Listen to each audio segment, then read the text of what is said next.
Assalamualaikum warahmatullahi wabarakatuh. Kami dari kelompok 5 yang beranggotakan Novita Sari NPM 1653023007, kemudian Fevi Egista NPM 1813023005,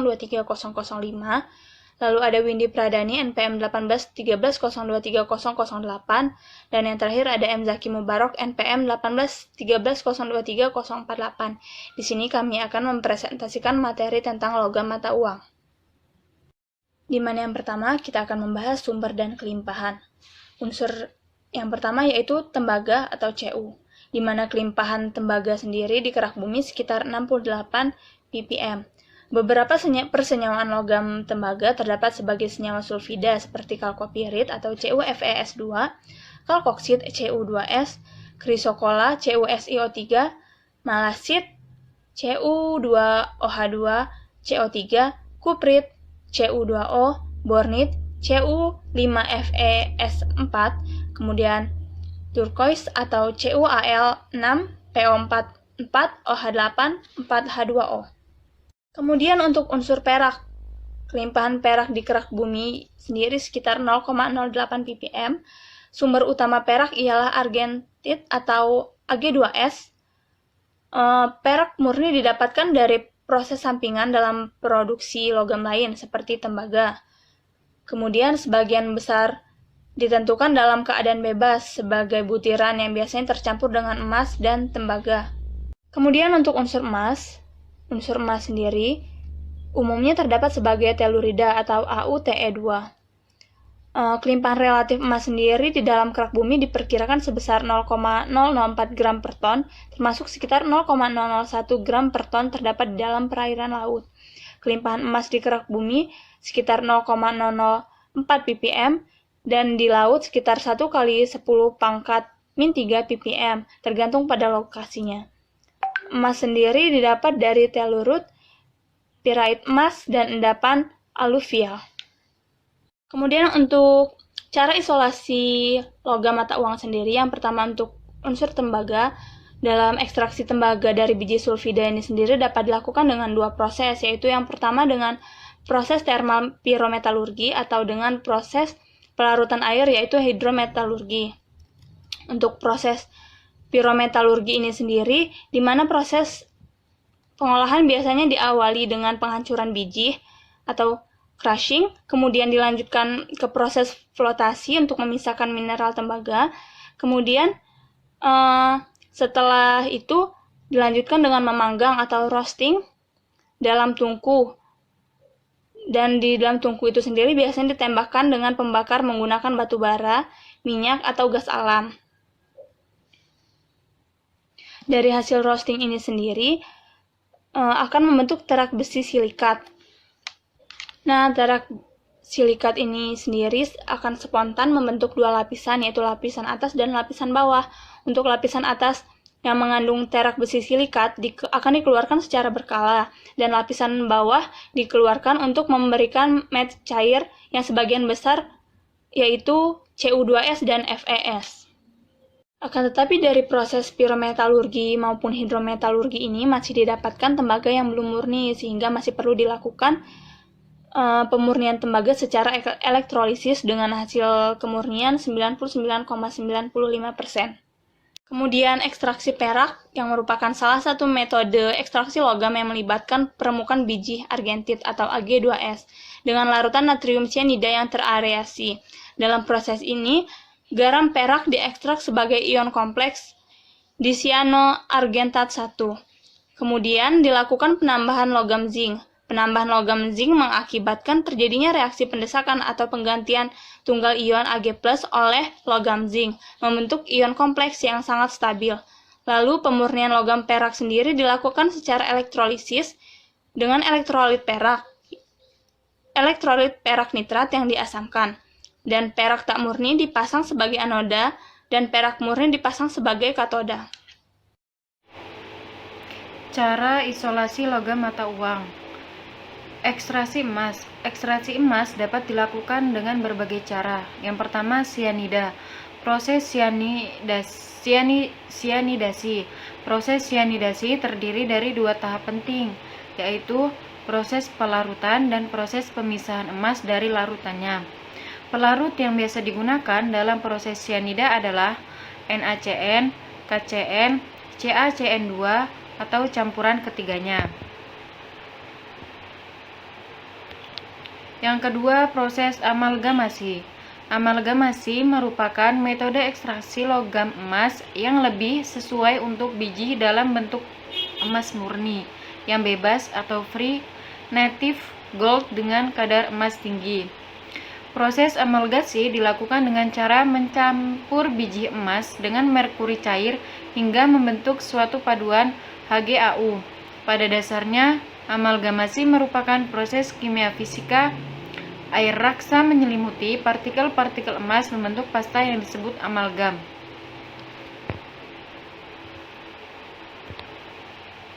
Sifat fisik. Yang pertama, jari-jari atom. Jari-jari atom Cu 128, jari-jari atom Ag 144, jari-jari atom Au 144. Jari-jari atom, lalu yang kedua, jari-jari ion. Jari-jari ion Cu yang pertama 77, jari-jari ion Ag yang pertama 115, jari-jari ion Au 137, jari-jari ion kedua Cu 73, jari-jari ion kedua Ag 94, jari-jari ion kedua Au tidak ada. Jari-jari ion ketiga Cu 54, jari-jari ion Ag 75, jari-jari ion Au 85. Jari-jari atom dan jari-jari ion dalam satu golongan dari atas ke bawah semakin besar. Hal ini disebabkan karena dalam satu golongan dari atas ke bawah, nomor atom semakin besar dan jumlah tingkat energi yang dimiliki atom semakin banyak. Sehingga pada tingkat energi terluar, elektron terluar semakin jauh dari inti atom.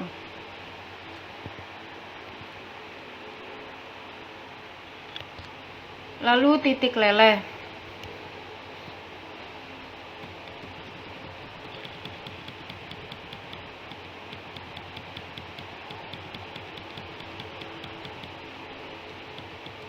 Titik leleh Cu 1083, titik leleh Ag 961, titik leleh Au 1064,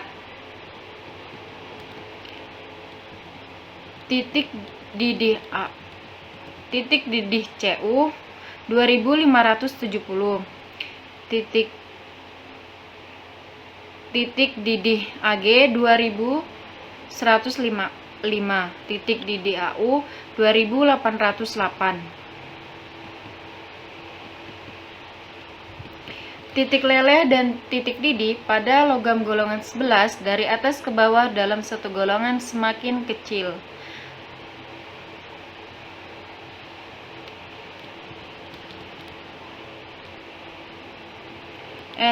Energi ionisasi. Energi ionisasi Cu yang pertama 745,3. Energi ionisasi Ag 730,8. Energi ionisasi Au 889,9. Energi ionisasi kedua pada Cu 1957,3. Energi ionisasi kedua pada Ag 2072,6. Energi ionisasi pada Au 1973,3. Energi ionisasi ketiga pada Cu 3577,6. Energi ionisasi ketiga pada Ag 3359,4. Energi ionisasi Au yang ketiga 2895.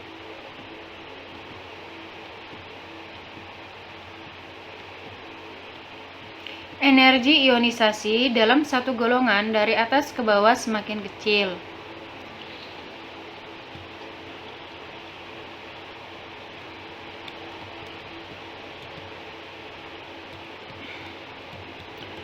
Keelektronegatifan skala Pauling pada Cu 1,9, keelektronegatifan skala Pauling pada Ag 1,93, keelektronegatifan skala Pauling pada Au 2,4.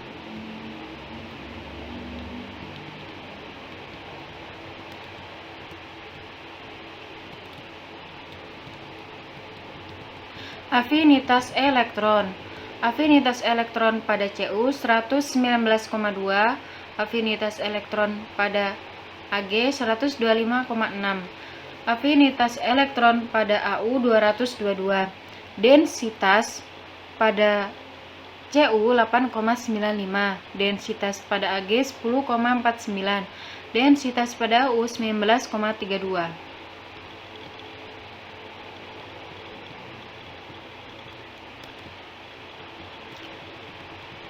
Densitas adalah rapatan susunan partikel suatu logam.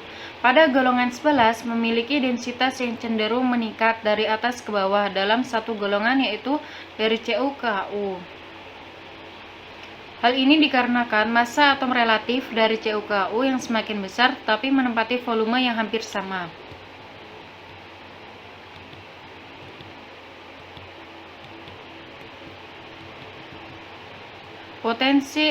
Potensial elektroda. M plus aqueous plus elektron menjadi M solid pada Cu plus 0,521, pada Ag plus 0,80,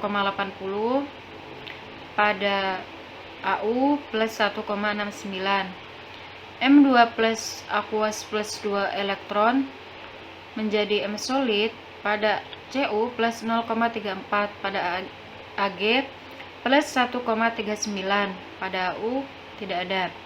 M3 plus aqueous plus 3 elektron menjadi M solid pada Cu dan Ag tidak ada, pada Au plus 1,68.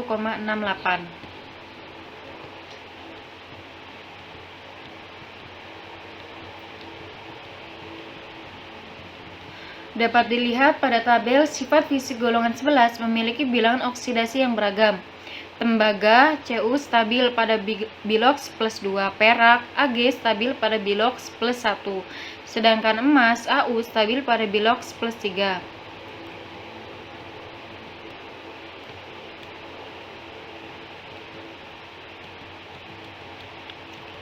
Daya hantar listrik pada Cu 1,7 kali 10 pangkat min 8, pada Ag 1,6 kali 10 pangkat min 8, pada Au 2,2 kali 10 pangkat min 8.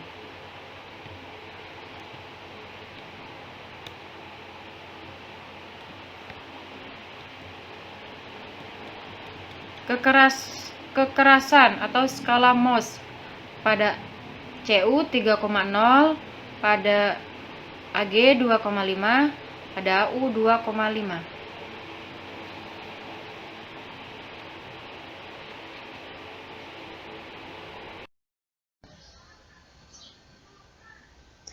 Baiklah, materi yang selanjutnya yaitu tentang sifat kimia atau reaktivitas unsur-unsur logam golongan 11 atau logam mata uang.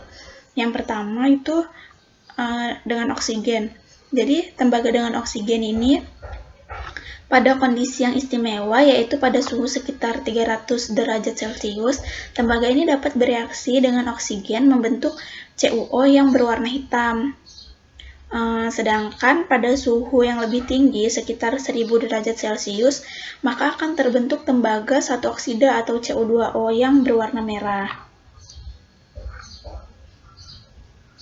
Kemudian untuk perak dengan oksigen, ini perak sangat sukar bereaksi dengan oksigen dan emas pun sangat sukar bereaksi dengan oksigen. Selanjutnya, untuk nitrogen, tembaga dengan nitrogen, tembaga ini tidak bereaksi dengan nitrogen, begitupun dengan perak dan emas. Perak dan emas juga tidak bereaksi dengan nitrogen. Selanjutnya untuk hidrogen, juga sama. Untuk tembaga, perak dan emas ini tidak bereaksi dengan hidrogen. Kemudian selanjutnya untuk yang halogen, tembaga ini reaksi antara tembaga dengan halogen ini yaitu F2, Cl2, Br2, dan I2 membentuk dihalida tembaga 2 fluorida atau CuF2, tembaga 2 klorida atau CuCl2, tembaga 2 bromida atau CuBr2, dan tembaga 2 iodida atau CuI2. Nah, berikut ini merupakan persamaan reaksinya. Untuk CuF2 itu berwarna putih, untuk CuCl2 ini berwarna kuning kecoklatan, dan untuk CuBr2 ini berwarna hitam. Untuk CuI2 sendiri berwarna putih. Kemudian reaksi perak dengan halogen ini akan membentuk perak difluorida atau AgF2, perak klorida AgCl, perak bromida AgBr, dan perak iodida AgI. Nah, berikut ini merupakan persamaan reaksinya. Untuk 2AgCl itu berwarna putih, dan untuk 2AgBr itu berwarna kuning pucat. Kemudian selanjutnya untuk emas, reaksi emas dengan F2 ini membentuk emas 3 fluorida atau AuF5. Kemudian ada pula reaksi yang terbentuk antara halogen dengan emas, yaitu 2AuCl3. 2AuCl3 ini berwarna merah, dan 2AuBr3 ini berwarna merah kecoklatan. Selanjutnya untuk reaksi dengan air, tembaga, perak, dan emas ini tidak bereaksi dengan air. Selanjutnya untuk asam, untuk reaksi tembaga dengan asam, pada dasarnya tembaga ini bukan logam yang reaktif, namun logam ini dapat diserang oleh asam-asam pekat. Secara khusus, tembaga bereaksi dengan asam hidroklorida pekat dengan menghasilkan larutan tak berwarna dan gas hidrogen. Ion tembaga satu yang terjadi segera bereaksi dengan ion klorida membentuk ion kompleks tak berwarna di klorokuprat 1 atau CuCl2. Kemudian untuk perak ini tidak bereaksi dengan HCl, baik encer maupun HCl pekat. Dan untuk emas, logam emas ini tidak dapat larut dalam asam, namun logam emas dapat larut dalam aqua regia atau campuran asam klorida, HCl, dan asam nitrat pekat, HNO3 dalam rasio 3:1. Nah, nama aqua regia ini diciptakan oleh alkemis karena kemampuannya untuk menguraikan raja logam. Raja logam ini istilah untuk emas. Jadi logam emas ini tidak dapat larut dalam asam. Kemudian untuk yang basah, tembaga, perak, dan emas ini tidak bereaksi dengan basa. Namun untuk tembaga ini ia dapat larut dalam amonia oleh adanya udara membentuk larutan yang berwarna biru dari kompleks CuNH3 4 kali pangkat positif 1. Kemudian selanjutnya untuk senyawa unsur-unsur logam golongan 11, untuk hidrida itu tidak ada hidrida pada golongan mata uang. Kemudian untuk halida, untuk tembaga ini membentuk senyawa dengan tingkat oksidasi +1 dan +2, namun hanya tembaga 2 yang stabil dan mendominasi dalam larutannya. Tembaga 2 ini dengan berbagai ligan sangat stabil secara termodinamik, tetapi ligan pereduksi seperti iodida akan mereduksi tembaga 2 menjadi endapan tembaga 1. Untuk reaksinya yaitu 2Cu2 plus aquos plus 4I- menjadi 2Cui solid menjadi plus I2 aquos. Pada dasarnya, tembaga ini bukan merupakan logam yang reaktif, namun logam ini dapat diserang oleh asam-asam pekat. Secara khusus, tembaga ini bereaksi dengan asam hidroklorida pekat dengan menghasilkan larutan tak berwarna dan gas hidrogen. Ion tembaga 1 yang terjadi ini segera bereaksi dengan ion klorida membentuk ion kompleks tak berwarna di klorokuprat 1 atau ion CuCl2.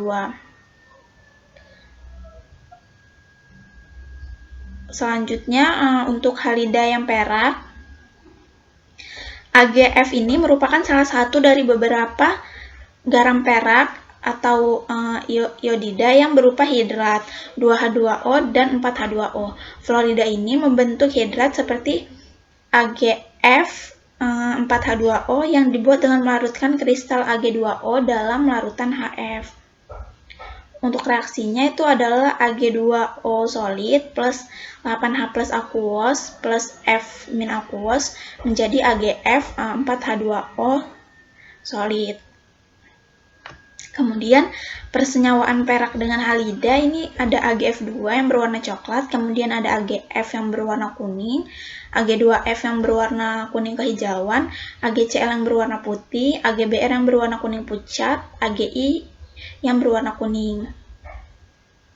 Kemudian untuk emas, salah satu senyawa emas yang paling umum dikenal yaitu ada emas 3 klorida atau AuCl3 yang dapat dibuat dengan mereaksikan secara langsung kedua unsur itu menurut persamaan reaksi berikut. Untuk reaksinya yaitu 2Au solid plus 3Cl gas menjadi 2AuCl3 solid. Senyawa ini itu dapat larut dalam asam hidroklorida pekat menghasilkan ion tetraklorokuprat. Kemudian untuk persenyawaan emas dengan halida ini ada AuF5 yang berwarna merah, kemudian ada AuF3 yang berwarna kuning atau orange, kemudian AuCl3 yang berwarna merah, AuBr3 yang berwarna merah kecoklatan, AuBr yang berwarna kuning, dan AuI yang berwarna kuning.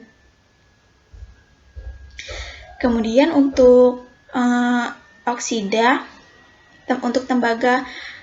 untuk senyawaan tembaga dengan oksida, itu 2 oksida tembaga Cu2O yang berwarna kuning atau merah dan CuO yang berwarna hitam. Nah, diketahui keduanya ini dengan rentang sempit, homogenitas, dan keduanya ini terbentuk ketika logam dipanaskan di udara atau O2. Kemudian Cu2O ini disukai pada suhu tinggi. Cu2O ini dengan mudah didapatkan dengan reduksi larutan alkali dari garam Cu2 menggunakan hidrazin atau gula. CuO ini paling baik diperoleh dengan membakar nitrat atau basa karbonat Cu. Kemudian untuk senyawaan perak dengan oksida itu ada Ag2O. Ag2O ini berwarna coklat gelap yang dapat diproduksi dengan menambahkan alkali hidroksida ke larutan garam Ag atau AgNO3. Kemudian AgOH ini mungkin ada dalam larutan tetapi tidak berupa padatan dan mudah direduksi menjadi logam dan terurai menjadi elemen jika dipanaskan di atas suhu 160 derajat Celcius. Kemudian ada juga senyawa Ag2O ini. Pada Ag2O atau senyawa Ag lainnya ini dihasilkan oksida hitam dengan rumus kimia AgO. Kemudian untuk senyawaan emas dengan oksida, Au2O3 anhidrat ini dapat dibuat dengan memanaskan amorf emas terhidrasi 3 oksida dengan asam perklorat dan logam alkali perklorat dalam tabung kuarsa tersegel pada suhu sekitar 250 derajat Celcius. Baiklah, materi yang selanjutnya yaitu persenyawaan tembaga dengan hidroksida. Nah, persenyawaan tembaga dengan hidroksida yaitu tembaga 2 hidroksida, di mana tembaga 2 hidroksida adalah hidroksida tembaga dengan rumus kimia CuOH 2 kali. CuOH 2 kali ini berwarna biru pucat, kehijauan atau hijau kebiruan. Tembaga 2 hidroksida ini dapat diproduksi dengan menambahkan natrium hidroksida ke dalam larutan encer tembaga 2 sulfat CuSO4 5H2O. Nah, endapan yang dihasilkan dengan cara ini sering mengandung air dan sejumlah besar pengotor natrium hidroksida. Produk yang lebih murni dapat dicapai jika amonium klorida ditambahkan ke larutan terlebih dahulu. Sebagai alternatif, tembaga hidroksida mudah dibuat dengan elektrolisis air yang mengandung sedikit elektrolit seperti natrium sulfat atau magnesium sulfat dengan anoda tembaga. Selanjutnya persenyawaan perak hidroksida. Nah, hidroksida dari tembaga adalah perak hidroksida dengan rumus kimia AgOH. Cara yang paling umum untuk membuat perak hidroksida atau AgOH adalah mencampur suatu senyawa dengan ion perak positif kation dengan larutan NaOH atau natrium hidroksida dalam air. Nah, ion perak akan berikatan dengan ion OH, anion, untuk membentuk molekul AgOH yang relatif tidak dapat larut, yang kemudian akan jatuh ke dasar atau mengendap dari larutan berbasis air. Nah, larutan AgOH ini mudah direduksi menjadi logam dan terurai menjadi logam jika dipanaskan dengan suhu di atas 160 derajat Celcius. Selanjutnya, persenyawaan emas dengan hidroksida. Persenyawaan emas dengan hidroksida atau emas hidroksida atau AuOH 3 kali adalah produk dari korosi elektrokimia metalisasi emas yang mengalami kelembapan dan potensi listrik positif. Itu adalah salah satu mode kegagalan korosi dari mikroelektronika. Nah, AgOH 3 kali ini berbentuk bubuk berwarna coklat kekuningan yang mudah direduksi menjadi logam emas. Selanjutnya, persenyawaan senyawa kompleks tembaga dalam keadaan oksidasi 3D8. Nah, yaitu tembaga 3 umumnya sangat mudah direduksi. Contohnya K3CuF6 diperoleh dengan reaksi F2 pada 3KCl plus CuCl dan violet atau CuBr2S2CnBu diperoleh dengan mereaksikan CuS2CnBu dengan Br2. Selanjutnya, persenyawaan senyawa kompleks perak dalam keadaan oksidasi 3D8. Nah, perak 3 ini hampir sama seperti tembaga 3 dan saling berhubungan, meskipun lebih stabil, berkala, dan kompleks dapat diproduksi dari oksidasi Ag dan larutan basa S2OS2-. Contohnya KAgF4. Selanjutnya, persenyawaan senyawa kompleks emas dalam keadaan oksidasi 3D8. Nah, emas 3 ini adalah isoelektronik dengan PT2 dan senyawaannya dengan demikian berbentuk bujur sangkar. Contohnya Au2Cl6. Selanjutnya yaitu persenyawaan senyawa kompleks Cu dalam keadaan oksidasi 2D9, yaitu Cu2. Cu2 ini cenderung mengalami distorsi bila diletakkan dalam lingkungan simetris kubus, yaitu oktahedral atau tetrahedral biasa. Nah, beberapa kompleks tetrahedral terdistorsi seperti M2CuX4 di mana M adalah besar seperti Cs, NH4 2 kali CuCl4. Selanjutnya, persenyawaan perak. Persenyawaan senyawa kompleks perak dalam keadaan oksidasi 2D9, yaitu perak 2 fluorida, adalah padatan coklat yang dibentuk pada pemanasan Ag dalam F2. Selanjutnya, persenyawaan senyawa kompleks dari Au dalam keadaan oksidasi 2D9. Nah, sebagian besar dari senyawaan Au2 itu yaitu pencampuran valensi Au1 atau Au3.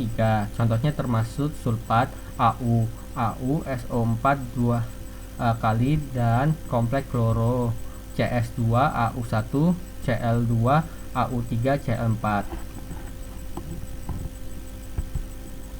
Selanjutnya, persenyawaan senyawa kompleks Cu dalam keadaan oksidasi 3D10. Nah, Cu+ dapat distabilkan baik dalam senyawa dengan kelarutan yang sangat rendah. Stereokimia yang digunakan biasanya tetrahedral seperti kompleks CuCN4 kali 3-, CuPy 4 kali plus dan CuL'(L 2 kali plus. Selanjutnya, persenyawaan senyawa kompleks Ag dalam keadaan oksidasi 3D10, yaitu Ag+, yang dimana Ag+ membentuk koordinasi 4 tetrahedral kompleks yang kurang lazim daripada koordinasi dual linier. Contohnya AgNH3 2 kali plus dan AgS2O3 2 kali 3-. Selanjutnya, persenyawaan senyawa kompleks Au dalam keadaan oksidasi 3D10, yaitu Au+, di mana Au+ juga dapat membentuk kompleks koordinat 2, yaitu AuX2-, tetapi hal ini lebih rentan terhadap oksidasi. Ya, selanjutnya yaitu kegunaan unsur-unsur logam mata uang atau logam golongan 11. Yang pertama yaitu tembaga Cu. Nah, kegunaan yang pertama yaitu sebagai bahan untuk kabel listrik dan kumparan dinamo. Yang kedua yaitu sebagai paduan logam. Contohnya paduan tembaga dengan persenan 70% dan seng 30% akan membentuk sebuah kuningan, sedangkan paduan tembaga 80% dengan timah putih ini akan menghasilkan sebuah perunggu. Nah, yang ketiga yaitu sebagai bahan penahan untuk bangunan dan beberapa bagian dari kapal. Yang keempat yaitu serbuk tembaga digunakan sebagai katalisator untuk mengoksidasi metanol menjadi metanal. Yang kelima, senyawa CuO digunakan sebagai insektisida, bahan baterai, bahan penyepuh, dan bahan pewarna hitam. Selanjutnya yaitu kegunaan perak. Yang pertama, perak iodida digunakan untuk pembenihan awan untuk menghasilkan hujan. Yang kedua yaitu perak klorida digunakan sebagai semen untuk gelas. Yang ketiga, perak nitrat atau senyawa perak paling penting digunakan secara luas dalam fotografi. Yang keempat yaitu perak sulfida digunakan untuk inlaying dalam pekerjaan logam dan pemutus sirkuit diri ulang. Selanjutnya kegunaan emas. Yang pertama yaitu pembuatan mata uang logam. Hal ini disebabkan logam emas ini kurang reaktif sehingga tidak berubah dalam waktu lama. Yang kedua yaitu fungsinya sebagai perhiasan, di mana emas hijau umumnya digunakan untuk perhiasan. Nah, emas hijau ini merupakan paduan emas, perak, dan tembaga yang dinilai 14-18 karat. Yang selanjutnya yaitu serpihan emas, di mana serpihan emas digunakan untuk lapisan radiasi kontrol untuk pesawat ruang angkasa. Demikianlah presentasi dari kelompok kami. Kurang lebihnya kami mohon maaf, dan kepada Allah kami mohon ampun. Wassalamualaikum warahmatullahi wabarakatuh.